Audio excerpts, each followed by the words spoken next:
ជំរាបសួរបងប្អូនខ្ញុំម្ចាស់កសិដ្ឋានទឹកឃ្មុំអង្គរបងប្អូនដឹងថាខ្ញុំកាន់មួយកន្ត្រកនេះជាស្អីទេបាទជាទូទៅបងប្អូនដែលធ្លាប់តាមដានវីដេអូរបស់ខ្ញុំបងប្អូននឹងដឹងថាខ្ញុំបានស្អីបាទអញ្ចឹងបងប្អូនដែលមិនដឹងខ្ញុំជម្រាបជូនបន្ថែមបាទនេះគឺជា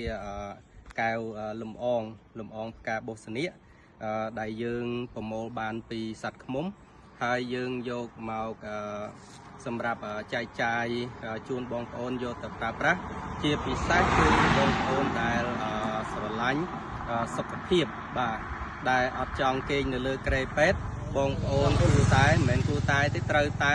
ថែទាំសុខភាពបាទថែទាំសុខភាពរបស់យើងដើម្បីឲ្យរឹងមាំឲ្យល្អប្រសើរជៀសវាងទៅគេងនៅលើគ្រែពេទ្យបាទអញ្ចឹងយើងមានន័យថាយើងធ្វើលបងមុនកោស៊ីស្រូវអញ្ចឹងយើងថែទាំសុខភាពរបស់យើងមុននឹងយើងធ្លាក់ខ្លួនខ្លាយទៅជាអ្នកជំងឺបាទអញ្ចឹងបងប្អូនមកជាមួយខ្ញុំនេះគឺលំអងផ្កាបូស្នេកហើយបងប្អូនចង់ដឹងផ្កាបូស្នេកហ្នឹងយ៉ាងម៉េចខ្ញុំនឹងបង្ហាញជូនបងប្អូនបាទនេះណាបងប្អូន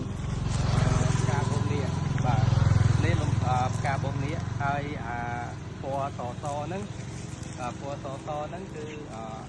ផ្ការបស់វាហើយពណ៌លឿងនេះគឺលំអងរបស់វាគឺកេសររបស់វា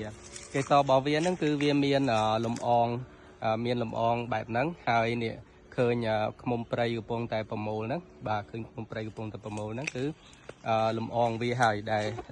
លយើងបានប្រមូលរបៀបចឹងលំអងគឺឃ្មុំពេលដែលប្រមូលវា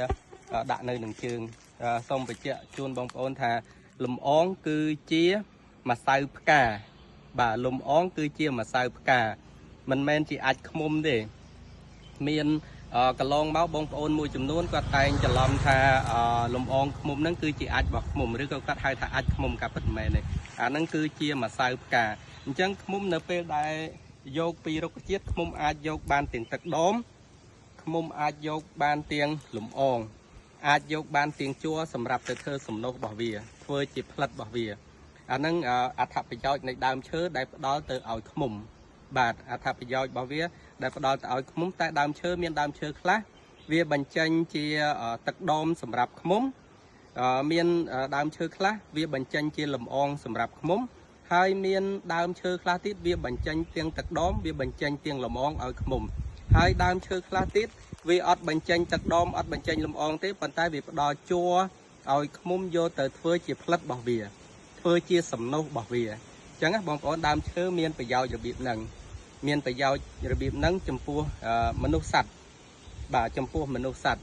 ចំពោះបរិយាកាសទៀតអាហ្នឹងចំពោះអត្ថប្រយោជន៍នៃដើមឈើវាផ្ដល់អញ្ចឹងនៅក្នុងទីនេះខ្ញុំបង្ហាញជូនបងប្អូនថាខ្ញុំអ្នកចិញ្ចឹមឃ្មុំខ្ញុំប្រមូលលំអងបានពីផ្ការុក្ខជាតិនេះបាទរុក្ខជាតិនេះមានឈ្មោះថាបូស្នេកបាទអញ្ចឹងបងប្អូនចង់ប្រើប្រាស់លំអងហ្នឹងហើយចង់ប្រើប្រាស់ទឹកឃ្មុំបងប្អូនកុំភ្លេចជួយគាំទ្រផលិតផលរបស់ខ្មែរយើងប្រមូលនៅក្នុងស្រុកហើយមានគុណភាពល្អលំដាប់ស្តង់ដារអន្តរជាតិគឺទឹកឃ្មុំអង្គរបាទសូមអរគុណ